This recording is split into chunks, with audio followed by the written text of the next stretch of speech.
శ్రీ గురుభ్యో నమః. ధర్మరాజు రాజసూయ యాగంలో శ్రీకృష్ణునికి ప్రథమ సత్కారం చేయడం చూచిన చేదిదేశపు రాజు శిశుపాలుడు మండిపడి యుధిష్ఠిరుని భీష్ముని ధిక్కరిస్తూ శ్రీకృష్ణుని నిందించడం ప్రారంభించాడు. ఎందరు వారించినా వినలేదు. శిశుపాలుని మితిమీరిన రోషవచనాలు విని బలశాలి అయిన వృకోదరుడు క్రోధంతో కంపించిపోయాడు. ప్రళయకాల రుద్రునిలా అతడు పళ్ళు పటపట కొరకడం అందరూ చూశారు. అతడు క్రోధంతో శిశుపాలుని మీదకి వరకబోతూ ఉంటే భీష్ముడు అతనిని అడ్డగించాడు. ఇంత జరుగుతున్నా శిశుపాలుడు ఏమాత్రం చలించలేదు. అతడు స్థిరంగానే నిలిచి ఉన్నాడు. నవ్వి, భీష్మ, ఇతనిని వదులు. ఇతడు నా క్రోధాగ్నికి శలభంలా ఎలా భస్మమైపోతాడో ఇప్పుడే అందరూ చూస్తారు అన్నాడు. భీష్ముడు అతని మాటలు పట్టించుకోకుండా భీమసేనుని సముదాయించసాగాడు. భీష్ముడు చెప్పసాగాడు. భీమసేన, ఈ శిశుపాలుడు చేది రాజవంశంలో పుట్టాడు. పుట్టినప్పుడు ఇతనికి 3 కన్నులు 4 చేతులు ఉన్నాయి. పుట్టగానే గాడిదలా అరుస్తూ ఏడవసాగాడు. అతని సమీప బంధువులందరూ అతనిని చూచి భయపడి వదిలిపెట్టేద్దామనుకున్నారు. తల్లిదండ్రులు, మంత్రులు మొదలైన వారందరూ ఏకాభిప్రాయానికి రావడం చూచి ఆకాశవాణి ఈ పుత్రుడు గొప్ప భాగ్యవంతుడు, బలవంతుడు అవుతాడని భయపడక నిశ్చింతగా పెంచమని చెప్పింది. అది విన్న తల్లి ఆనందంతో మైమర్చి చేతులు జోడించి, నా పుత్రుని విషయమై ఈ భవిష్యవాణిని వినిపించినది సాక్షాత్తు ఆ భగవంతుడో దేవతయో ఇతరులో ఎవరైనా కాని వారికి నమస్కరిస్తున్నాను. నా పుత్రుని మరణం ఎవరి చేతులలో ఉందో తెలుసుకోవాలని ఉంది అని అడిగింది. ఆకాశవాణి మళ్లీ ఎవరి ఒడిలోకి వెళ్లగానే ఈ పుత్రుని అధికమైన 2 చేతులు రాలిపోతాయో, ఎవరిని చూడగానే 3వ కన్ను మాయం అవుతుందో అతని చేతులలో ఇతనికి మృత్యువు సిద్ధిస్తుంది అని చెప్పింది. ఈ విచిత్ర శిశువు పుట్టుకను గురించి విని భూమండలంలోని రాజులు, అధికులు అతనిని చూడడానికి వచ్చారు. చేదిరాజు వారందరినీ యథోచితంగా సత్కరించి బాలకుని అందరి ఒడిలలోనూ ఉంచేవాడు. కాని అతని మిక్కిలి చేతులు, మిక్కిలి కన్ను పోలేదు. కృష్ణ బలరాములు తమ మేనత్తను కలుసుకుని పిల్లవాడిని చూడడం కోసం చేదిపురానికి వచ్చారు. ప్రణామాలు, ఆశీర్వాదాలు, కుశల ప్రశ్నలు అయిన తర్వాత వారిని సత్కరించారు. మేనత్త తన మేనల్లుడైన కృష్ణుని ఒడిలో ప్రేమగా బాలుని ఉంచింది. వెంటనే అతని అధికమైన చేతులు రాలిపోయాయి. 3వ కన్ను మాయమైంది. శిశుపాలుని తల్లి భయంతో, వ్యాకులపాటుతో శ్రీకృష్ణుని చూచి, కృష్ణ, నిన్ను చూచి భయపడుతున్నాను. నీవు ఆర్తులకు ఓదార్పును, భయార్తులకు అభయాన్ని ఇస్తావు. నీవు నాకు ఒక వరం ఇవ్వాలి. నీవు నా ముఖం చూచి శిశుపాలుని అపరాధాలన్నీ క్షమించు. ఇంతే నేను నిన్ను అడిగేది అంది. శ్రీకృష్ణుడు, అత్త, నీవు విచారించకు. చంపదగినంత తప్పు చేసినా అటువంటి తప్పులను 100 వరకు క్షమిస్తాను అని ఓదార్చాడు. భీమసేన, ఈ కారణంగానే కులకళంకుడైన శిశుపాలుడు ఈరోజు నిండు సభలో నన్ను ధిక్కరించి మాట్లాడగలిగాడు. లేకపోతే ఏ రాజుకైనా ఇలా నన్ను ధిక్కరించగలిగే ధైర్యం ఎక్కడిది? వీడు ఇప్పుడు కాలమనే గాలానికి చిక్కుకున్నాడు. ఇప్పుడు ఈ మూర్ఖుడు మనలను లెక్క చేయక సింహంలా గర్జిస్తున్నాడు.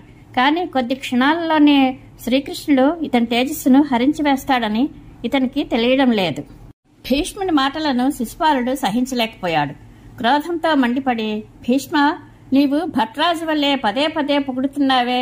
ఆ శ్రీకృష్ణుడు తన ప్రతాపాన్ని నా మీద చూపడేమి? నిజంగానే నేను అతన్ని ద్వేషిస్తున్నాను.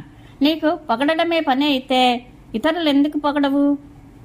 దరదరాజ బాహ్లీకుడు పుట్టగానే భూమి కంపించిపోయింది. అతనిని పొగుడు. అంగ దేశాలకు అధిపతి కర్ణుడు, మహారథి ద్రోణుడు, అశ్వత్థామ వీరందరినీ కడుపు నిండేలా పొగడు. ఏమి, నీకు పొగడడానికి ఎవరూ దొరకలేదా? భోజపతి కంసుని గోవులను మేపుకునే దురాత్ముడైన ఈ కృష్ణునే నీ మనసులో సర్వస్వంగా భావించుకుని మాటల్లో జారుతున్నావు. నిజానికి ఈ రాజుల దయవలననే నీవు ఇంకా బ్రతికి ఉన్నావు. వారు కావాలనుకుంటే ఇప్పుడే నీ ప్రాణాలు తీయగలరు. నీవు నిజంగా చాలా దుర్మార్గుడివి అని నిందించాడు. భీష్ముడు వెంటనే, శిశుపాల, ఈ రాజుల దయవలననే నేను జీవించి ఉన్నానన్నావు. కానీ నేను రాజులను గడ్డి పరకలతో సమానం అని కూడా అనుకోవడం లేదు. మేము పూజించిన శ్రీకృష్ణుడు అందరి ఎదురుగానే కూర్చుని ఉన్నాడు. చావాలను ఉబలాటం ఉన్నవారు చక్రగదాధారి అయిన శ్రీకృష్ణుని ఎందుకు యుద్ధానికి ఆహ్వానించరు? అతనిని యుద్ధానికి పిలిచినవాడు రణరంగంలో నేల కొరిగి అతని శరీరంలో ఐక్యమవుతాడని నేను ప్రతిజ్ఞ చేసి మరీ చెప్తున్నాను అని అన్నాడు. శిశుపాలుడు ఆవేశంతో శ్రీకృష్ణుని వైపు తిరిగి రోషంతో, కృష్ణ, నేను నిన్ను యమపురికి పంపుతాను. పాండవులు మూర్ఖులై నీ వంటి దాసుని, మూర్ఖుని, అయోగ్యుని పూజించారు. ఇక మిమ్మల్ని చంపడమే ఉచితం అన్నాడు. శిశుపాలుని మాటలు పూర్తి కాగానే శ్రీకృష్ణ భగవానుడు గంభీరంగా మధుర భాషణంతో, రాజులారా, వీడు మా బంధువు అయినప్పటికీ మాతో వైరం పూని ఉన్నాడు. ఇతడు మా యదువంశీయులను సర్వనాశనం చేయడంలో హెచ్చుతగ్గులేమీ లేవు. ఈ దురాత్ముడు నేను ప్రాగ్జ్యోతిషపురం మీదకి దాడి వెడలినప్పుడు ఏ తప్పు లేకుండానే ద్వారకాపురిని దగ్ధం చేయాలని చూశాడు. భోజరాజు రైవతక పర్వతం మీదకి విహారానికి వెళ్లగా అతని అనుయాయులందరినీ చంపడము, బంధించి తన రాజధానికి తీసుకుపోవడమో చేశాడు. నా తండ్రి అశ్వమేధం చేస్తున్నప్పుడు ఈ పాపాత్ముడు యజ్ఞభంగం చేయడానికి యజ్ఞాశ్వాన్ని పట్టుకున్నాడు.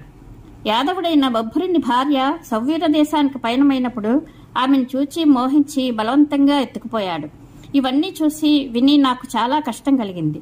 అయినా మా మేనత్తకు ఇచ్చిన మాట గౌరవించి నేను ఇంతవరకు సహించాను. ఈ దుష్టుడు ఇప్పుడు మీ అందరి ఎదురుగానే ఉన్నాడు.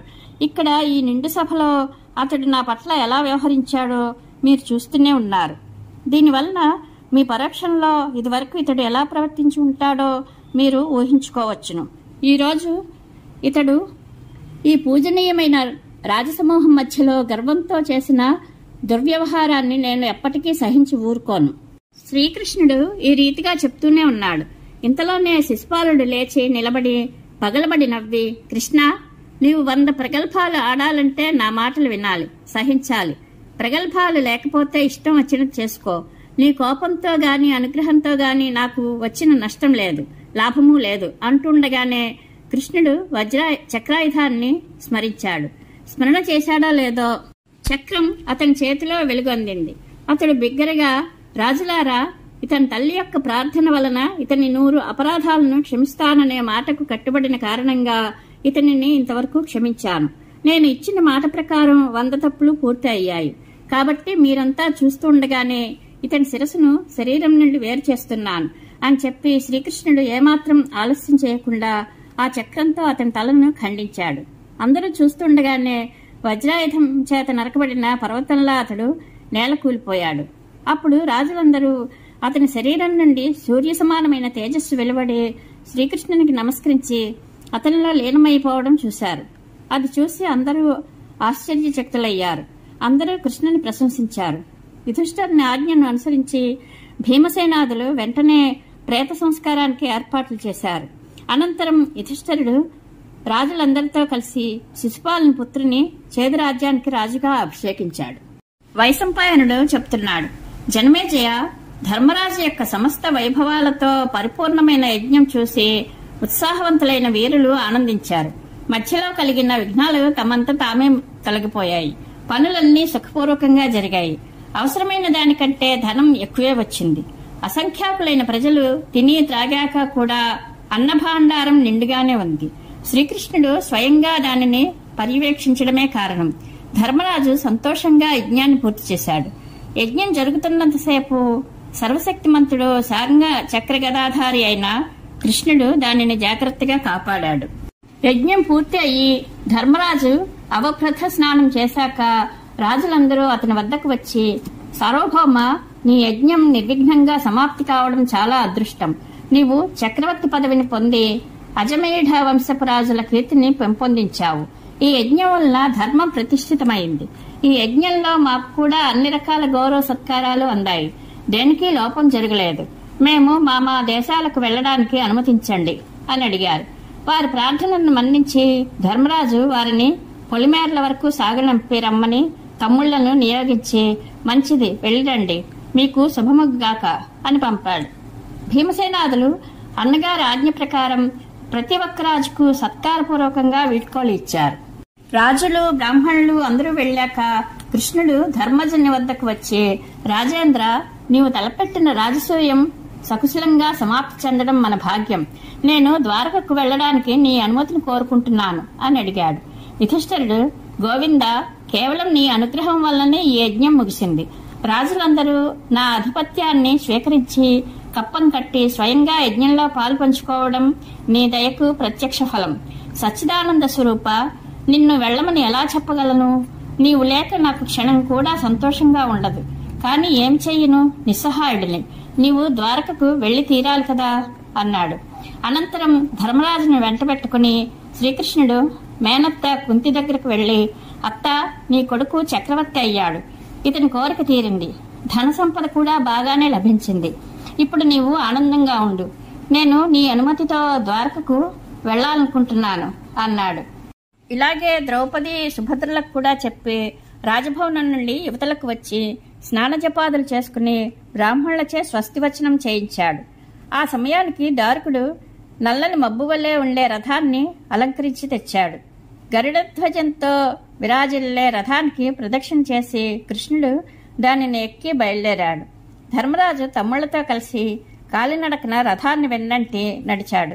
కృష్ణుడు క్షణకాలం రథం ఆపి, రాజా, మేఘం సమస్త ప్రాణులను రక్షిస్తున్నట్లుగా, విశాలమైన వృక్షం పక్షులన్నిటికీ ఆశ్రయం ఇస్తున్నట్లుగా నీవు చాలా జాగ్రత్తగా ప్రజలను పరిపాలించు. దేవతలందరూ దేవేంద్రుని అనుసరించినట్లుగా నీ తమ్ముళ్ళు నీ కోరికను నెరవేర్చుదురుగాక అని అన్నాడు. ఈ రీతిగా పరస్పరం చెప్పుకుంటూ వింటూ కలుస్తూ కృష్ణపాండవులు తమ తమ నిలవలకు వెళ్లిపోయారు. శ్రీకృష్ణానుగ్రహ ప్రాప్తిరస్తు. శుభం భూయాత్.